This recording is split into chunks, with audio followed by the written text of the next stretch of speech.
Welcome to Coruzant Technologies, home of the Digital Executive Podcast. Welcome to the Digital Executive. Today's guest is Spence Green. Spence Green is Lilt's co-founder and CEO, working on machine assistance language translation.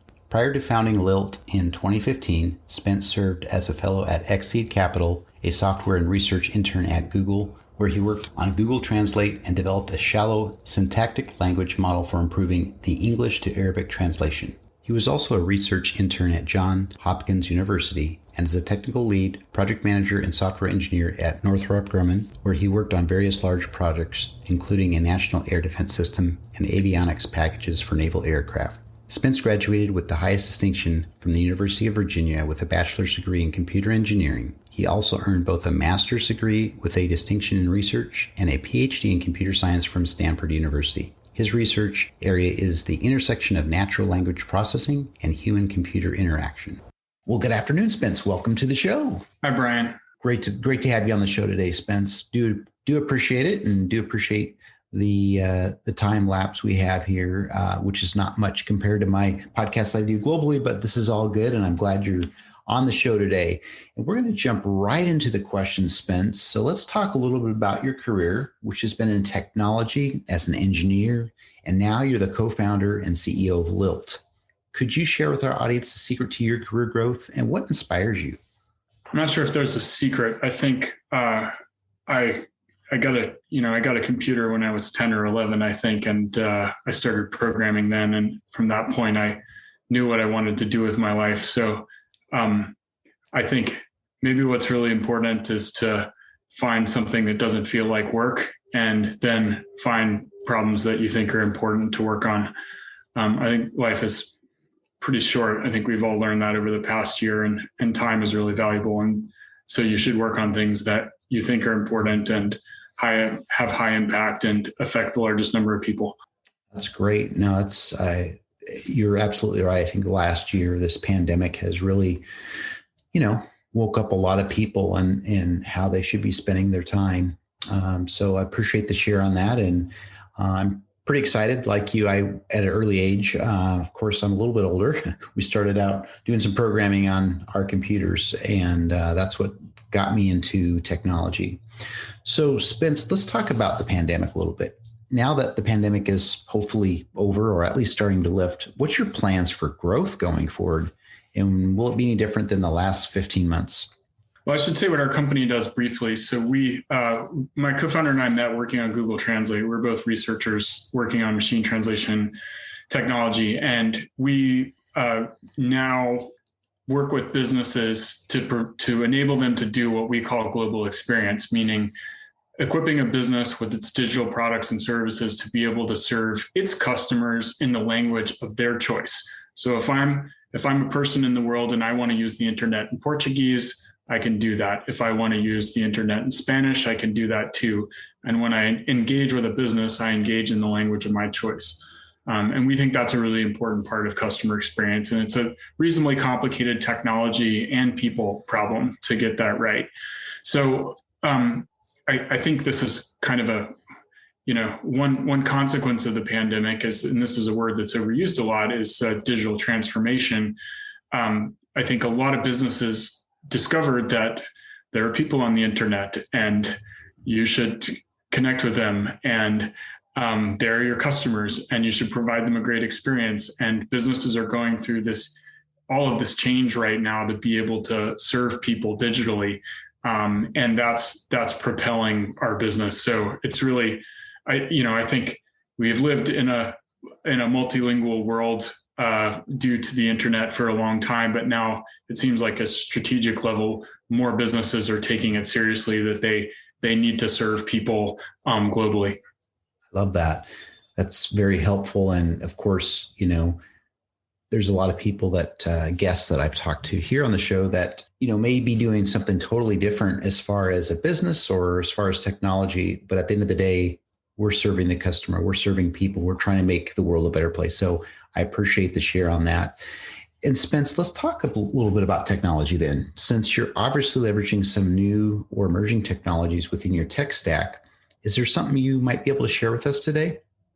Well, the core of our platform is a machine translation system, of the same. Google Translate's sort of the brand name that everybody knows, but it's a machine learning system that takes a sentence in one language, let's say English, and it converts it to a sentence in another language, let's say French, in an automatic manner. So it doesn't have any human intervention. It's a computational process, and underlyingly, our system, which we build, has two unique characteristics. The first is that it's a learning system. So as it's used, it trains itself to the type of language used within each business that we work in. So for example, one of our customers is ASICS. We do all of the listings for shoes and shirts and shorts on their e-commerce site, and they use very specific language to describe those products. Another of our customers is Intel, and on their site, they're describing semiconductors and other, silicon computation products, and they use very specific language on their site. Our system customizes itself to each one of those applications, and it does so in a continuous and incremental manner, which is the only system of its kind that does that. The other thing that it supports is it supports rich human interaction, and so the way that the system is used for many of our workflows where we do have a human being involved for quality control purposes, it looks sort of like a predictive typing system. So the human translator, a human who's using the system is reading in English and typing in French, and the system predicts words and phrases while they work to increase their efficiency. That's amazing. Thank you for sharing that, because we do talk a lot about emerging technologies, obviously, and I think the space that you're in is pretty exciting. Using machines to do a lot of computations, running algorithms, doing some deep learning programs to, again, at the end of the day, serve the customers and make people's lives a lot easier, and quite frankly, helping those that may not have the tools that a lot of us do as a luxury here in the United States. So, Spence, let's answer this about your career, and maybe you can help someone in our audience just from your career. So, maybe there's something from your career experience that would be helpful for those looking maybe to grow their career in tech or entrepreneurship.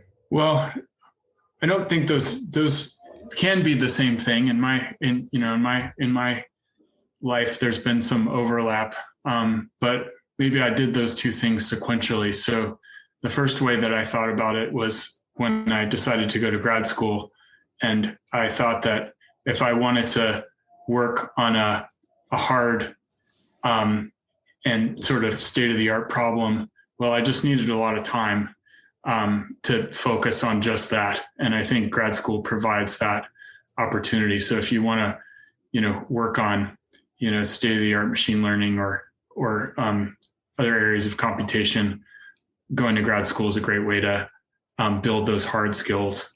And then, the entrepreneurship part, which came after grad school for me, maybe the single most important thing is, well, why does a business exist? Businesses exist to satisfy a customer need. And so you've got to focus almost entirely on the customer and what you can do to make that customer successful. And this is if you come out of a strong technology background, you can be led to believe that, the technology is most important, or the product that goes around it is most important.